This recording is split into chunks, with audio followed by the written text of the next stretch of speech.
We were all waiting for the moment when someone, somehow, somewhere would post an image of the Ducati motocross bike. And good news for us, a side image of an unreleased cross bike is circulating on social media, the first photo of the Ducati motocross bike with Desmo engine and aluminum frame. So keep watching. We can see the first photo of the Ducati motocross, a realistic image of the motorbike, a left side view, almost complete, although the photo is in low resolution.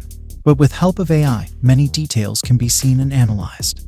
First of all, the design. This is unlikely to be the case. The plastics are clearly Honda, although not original. The most attentive will not have missed the profile of the CRF Evolution plastic kit from Rtech, which has reinterpreted the shapes of the CRF by putting an alternative kit on sale. The only differences are in a series of slots on the side number holder, evidently to feed the filter box, which seems very bulky. It seems Ducati have to camouflage their motocross to avoid immediately revealing the definitive design, or, more simply, because the definitive ones have not yet been chosen or are not ready. So we will discover the definitive forms of the Ducati later.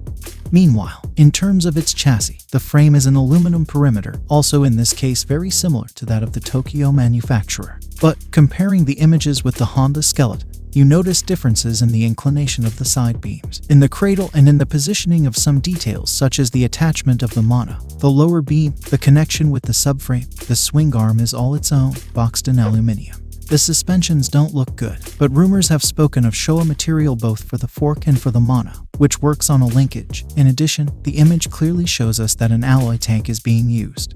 Then, in terms of the engine, it's probably twin camshaft, certainly with desmodromic distribution. The advantages of this choice are numerous, among these the possibility of easily reaching high RPM, and then being able to manage the closing of the valves mechanically and not through the springs. The disadvantage is in the dimensions of the head, which, effectively, are important. In addition, the engine is large and develops very upwards with an original body and design. That's all.